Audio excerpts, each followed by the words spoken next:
This incredible story will make you tear up. In 2013, a wildlife rehabilitator, Maya Thorne, visited a rescue center intending only to temporarily foster a young bobcat cub in desperate need. But everything shattered the moment she met Bug, with a warm, unguarded gaze that seemed to defy her wild nature, and an extraordinary gesture. Bug immediately captured Maya's heart. Within minutes, Maya knew this wasn't going to be temporary. Their connection wasn't just about rehabilitation. It was as if two lost souls had finally found each other. How did a creature meant for solitude become a source of healing for a grieving woman, and then an entire community? It wasn't just behavior. It was a kind of love language. This is the unbelievable story of Lily Bug, affectionately called Bug a Bobcat. Unlike any other known, not for fierce growls or wild instincts, but for showing affection in the most surprising way, she hugs everyone she meets. Before we dive into this heartwarming tale, hit that like button and make sure to subscribe if you haven't already. Don't forget to ring that notification bell so you won't miss any of our new stories. The soft Oregon drizzle did little to dampen the determined spirit of Maya Thorne. At 57 years old, with silver streaks woven through her auburn hair like threads of moonlight, she possessed an energy that belied the quiet sorrow etched around her kind blue eyes. It had been 5 long years since her husband David had lost his courageous battle with cancer, leaving an aching void in their cozy farmhouse nestled at the edge of the Willamette National Forest. Her work as a wildlife rehabilitator, once a shared passion, now served as her solitary anchor, a way to channel her nurturing instincts and quiet the persistent ache of loneliness. One crisp October morning in 2013, the phone jangled, pulling Maya from her meticulous record-keeping. It was Sarah Jenkins from the Cascade Wildlife Rescue, a larger facility an hour's drive away. "Maya, dear, we've got a situation." Sarah's voice was tinged with its usual urgency. A young bobcat cub female, maybe 6 weeks old. Hikers found her near a logged area. No sign of mama. She's weak, dehydrated, but feisty enough. We're swamped here. Could you possibly foster her short term, just until we can find a more permanent placement? Or if a miracle of miracles, she's suitable for a release program later? Maya hesitated. Bobcats were a different league. Her expertise lay more with injured raptors, orphaned fawns, or the occasional bewildered beaver. A wild cat, even a cub, required specialized care, and more importantly, emotional detachment to prepare it for the wild. Short term. She echoed the words, feeling a sudden heaviness in her chest. "Sarah, you know my stance on apex predators. The goal is always release. I don't want to imprint." I know. Sarah cut in gently. "But she needs intensive one-on-one care right now. You're the best we've got for that kind of initial critical nursing. Just a few weeks, Maya. Get her strong, please." The plea in Sarah's voice, combined with the image of a tiny orphaned predator, chipped away at Maya's resolve. "All right, Sarah. I'll come get her." The drive to Cascade Wildlife Rescue was filled with a mix of apprehension and a flicker of something akin to anticipation. Maya reminded herself of the protocol's limited handling, mimicking natural feeding, avoiding direct eye contact, that could be interpreted as a challenge, or worse, a bond. At the center, the air was thick with the scent of disinfectant animal feed and an underlying wild musk. Sarah, a whirlwind of khaki and boundless energy, led Maya to a quiet, temperature-controlled room. In a large, straw-filled carrier, a small, tufted-eared creature lay curled into a tight ball. Its spotted coat, designed for camouflage, seemed to shimmer under the fluorescent lights. "We've named her Lily for now," Sarah whispered, though she's acting more like a little bug all curled up. Maya knelt, her gaze softening despite her professional intentions. The cub was impossibly small, its paws delicate, its breathing shallow.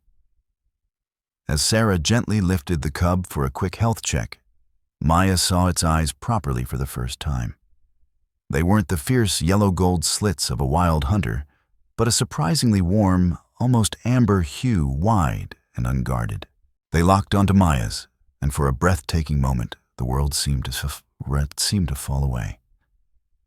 There was no fear in that gaze, no feral suspicion, just a profound, searching look that resonated deep within Maya's own lonely soul. She's something else. Maya murmured, her voice barely a whisper. Sarah, busy with a syringe of electrolyte solution, nodded. She hasn't hissed or spat once. She just watches. The cub, whom Maya found herself already calling Bug in her mind, was indeed a bug, tiny, fragile, yet with an undeniable tenacity. Back at her farmhouse, Maya set up a large enclosure in her spare room, complete with branches for climbing a den-like box and soft bedding. The first few days were a blur of bottle-feeding specialized formula, monitoring her temperature, and willing the little creature to live. Bug was weak, often listless, but she never refused food from Maya, her tiny pink tongue lapping delicately. Maya adhered strictly to the non-imprinting protocols, wearing gloves, keeping her voice low and neutral. Yet Bug seemed to defy these efforts. During feedings, she would often stop suckling for a moment, her amber eyes fixing on Maya's face, not with a wild animal's assessment, but with something that felt disconcertingly like recognition. One evening, about a week into Bug's stay, Maya was exhausted. She'd been up late tending to a barn owl with a broken wing and had risen before dawn for Bug's feeding. As she carefully lifted Bug from her warm box for her meal, the cub did something entirely unexpected. Instead of just accepting the bottle, Bug, with surprising strength for her small size, pushed her front paws against Maya's chest. She didn't claw, didn't struggle. She simply rested them there, her tiny head tilting to press against Maya's shoulder. Then she nuzzled a soft, rumbling purr, vibrating through Maya's shirt. Maya froze. This wasn't in the manual. This wasn't wild behavior. It was an embrace. A tiny, fragile bobcat hug. Her heart so long guarded, constricted with an emotion she hadn't allowed herself to feel in years. It was a rush of warmth, of connection, so potent it brought tears to her eyes. She gently stroked Bug's soft fur, the professional detachment shattering into a million pieces. "Oh, Bug," she whispered, her voice thick. "What am I going to do with you?" From that day on, their relationship transformed. Maya still intended to prepare Bug for a life in the wild, if possible, but the emotional wall had crumbled. Bug, it turned out, was an exceptionally affectionate creature. Every feeding was accompanied by this gentle pressing of paws, this nuzzle against Maya's neck or shoulder. It wasn't demanding or desperate. It was a quiet, tender offering. As Bug grew stronger and more mobile, her unique form of affection became more pronounced. If Maya sat on the floor near the enclosure, Bug would come to the wire mesh, not to pace or hiss, but to rub against it, purring like a miniature motor. When Maya entered the enclosure to clean or refresh water, Bug would trot over, stand on her hind legs, and gently place her front paws around Maya's legs, resting her head for a moment before stepping back. The weeks turned into a month. Bug was thriving. Her coat was sleek, her eyes bright, her movements agile and playful. But the more time Maya spent with her, the more she realized Bug was different. There was a profound gentleness to her, a lack of the typical bobcat aloofness and aggression Maya had read about and witnessed in documentaries. The time came for the difficult conversation with Sarah. "She's doing remarkably well, Maya," Sarah said over the phone. "We've been talking to a couple of sanctuaries, potential release programs down the line, but they're very selective." Maya took a deep breath. "Sarah, I don't think Bug is a candidate for release, and I don't think I can give her up." There was a pause. Maya, are you sure this is a bobcat, not a house cat? You know the complexities, the permits. I know, but Bug, she's not like other bobcats. She's incredibly gentle and she hugs me, Sarah. She actually hugs me. Maya knew how insane it sounded. Sarah was quiet for a long moment. A hug, yes. She puts her paws around me and rests her head on my shoulder. She does it every day. It's her way of connecting. Sarah, who had seen her fair share of unusual animal behaviors, was intrigued. All right, Maya. If you're serious, we can start looking into the legalities. It'll be a mountain of paperwork. You'll need specific licenses and closure requirements that are far beyond what you have now for temporary care. Are you prepared for that commitment for her entire life? Yes, Maya said without a shred of doubt. Bug had become more than a foster. She was a lifeline. In caring for Bug, Maya had found a piece of her own broken heart beginning to mend. The next month was a bureaucratic whirlwind. Maya navigated a labyrinth of state and federal regulations, applied for exotic animal permits, and consulted with wildlife experts and specialized veterinarians.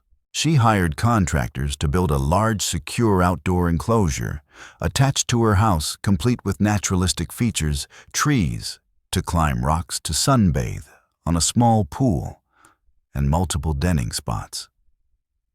It cost a significant portion of her savings, but she didn't hesitate. During this period of uncertainty and endless paperwork, Bug was her constant calming presence. Whenever Maya felt overwhelmed, she would sit with Bug, who was now too large for the spare room enclosure, and had a temporary, robust setup in the barn.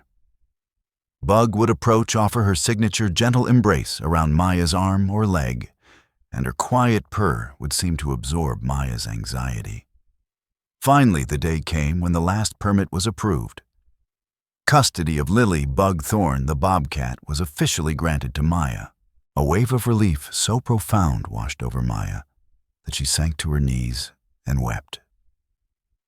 Bug, sensing her distress, padded over and pushed her head under Maya's arm, then leaned her furry body into Maya's side, a silent, comforting hug.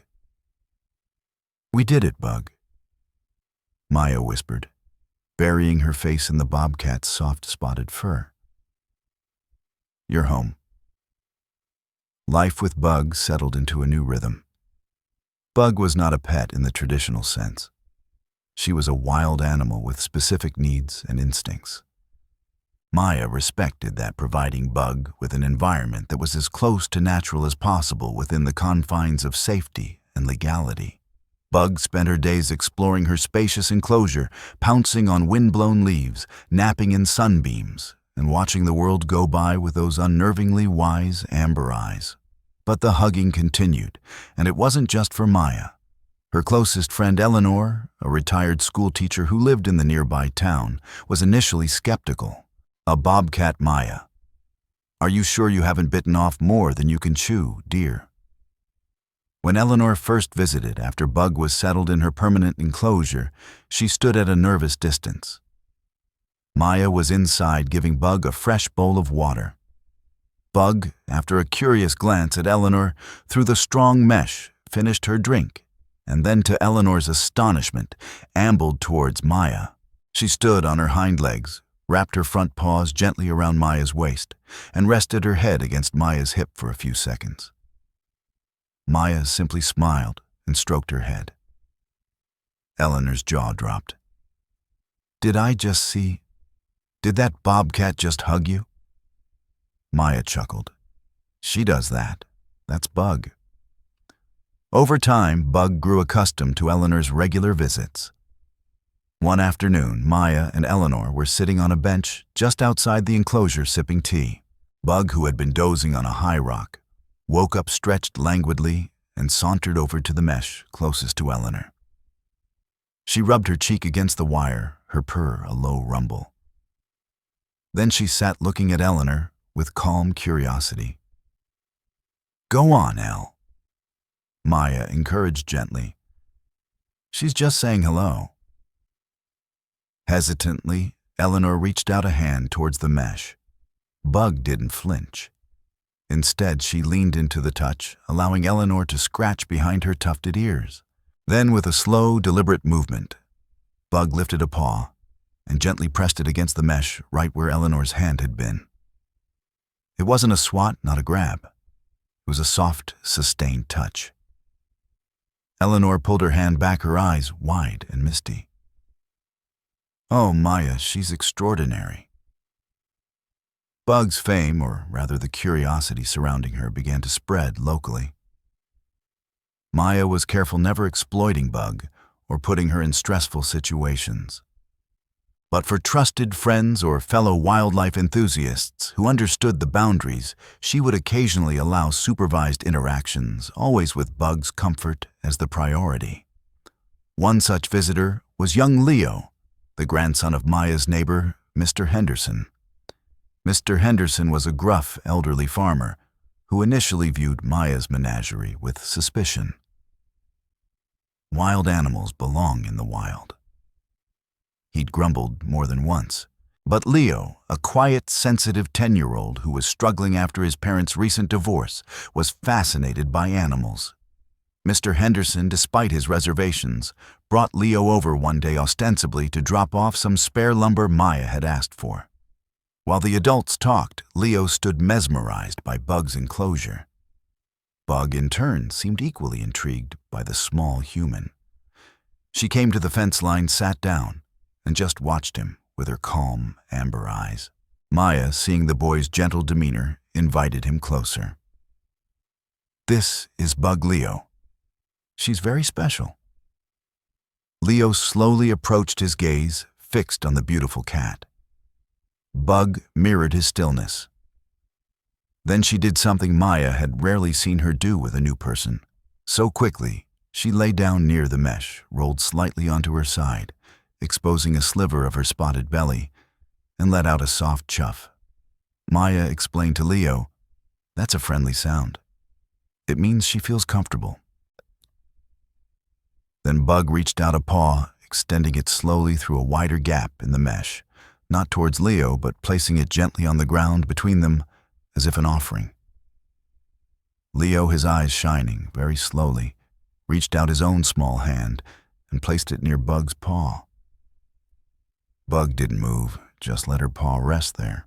After a few moments, Bug drew her paw back, and then, replicating the gesture she'd shown Maya countless times, she pressed herself lightly against the mesh where Leo stood, her head tilted.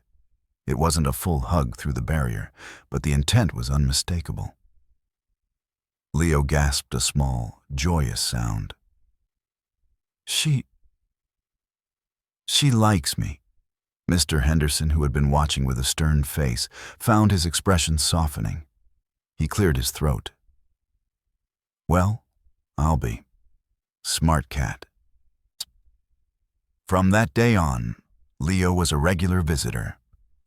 He'd bring Bug little gifts, a brightly colored leaf, a smooth stone, and would sit by her enclosure sometimes, talking to her softly, sometimes just sharing the silence. Bug, in her own quiet way, always acknowledged him, often coming to the mesh to sit with him, offering her gentle presence, and the occasional soft press of her paw or head. Maya saw lightness return to Leo's eyes, a small measure of healing facilitated by a creature who communicated in the universal language of gentle touch. There were heart-wrenching moments, too, reminders of Bug's wild origins and the precariousness of life. One spring, a distemper outbreak swept through the local raccoon population. Maya was terrified for Bug, even though Bug was vaccinated and her enclosure secure. For weeks, Maya lived in a state of heightened anxiety, meticulously disinfecting everything her worry, a constant knot in her stomach. During those tense weeks, Bug seemed acutely aware of Maya's distress. Her hugs became more frequent, more lingering, as if she were trying to absorb Maya's fear. She would follow Maya's movements from within her enclosure, her amber eyes full of an almost human understanding. One evening, as Maya was doing her final check, overwhelmed by exhaustion and worry, She leaned against the mesh of Bug's enclosure, tears silently tracing paths down her cheeks.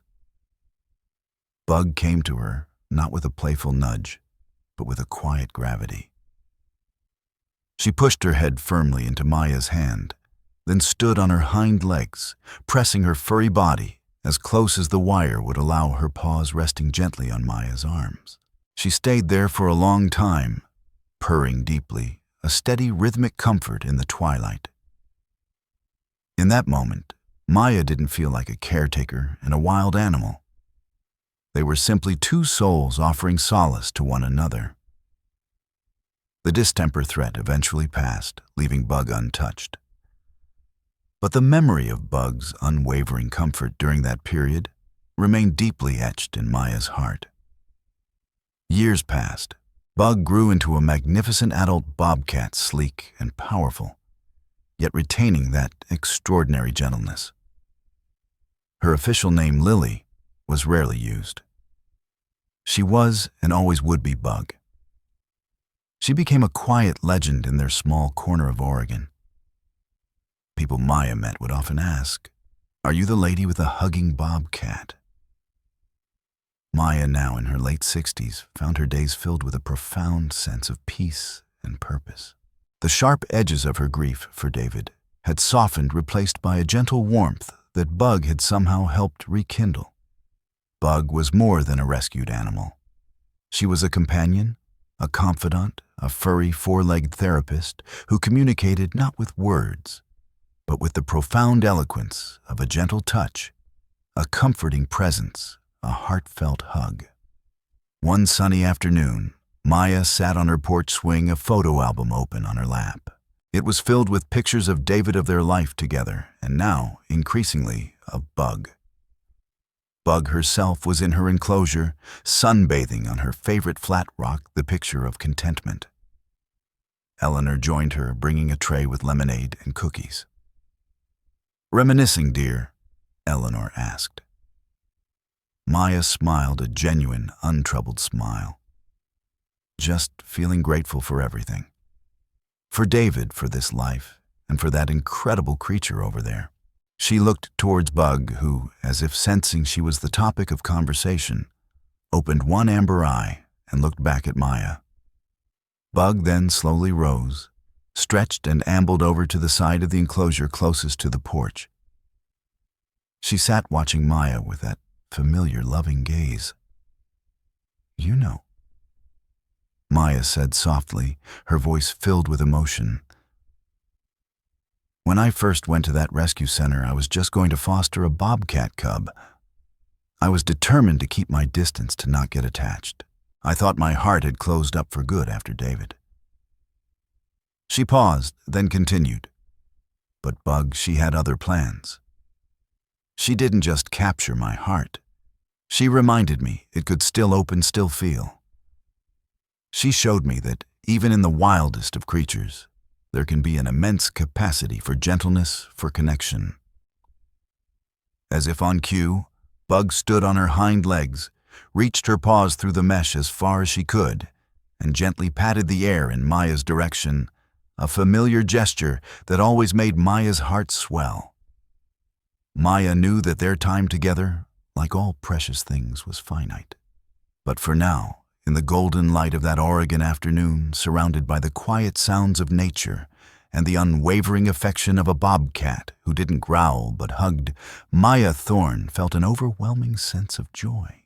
Bug had not only found a home, she had created one, a sanctuary of love and understanding where even the most unlikely of bonds could blossom, proving that sometimes the most profound connections are found in the quietest embraces, a silent language of the heart understood by human and animal alike.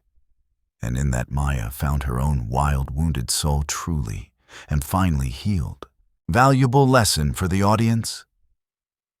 This extraordinary story reminds us that love and connection can transcend all boundaries, even between different species. It teaches us that healing can come from the most unexpected places, and that opening your heart to vulnerability can lead to profound joy and purpose. Sometimes the wild things are the ones who teach us the most about ourselves. What are your thoughts on Bug's incredible ability to hug? Share your comments below. Don't forget to like this video and subscribe to our channel for more heartwarming animal stories. Video rating 10/10. A truly unforgettable tale of love and connection.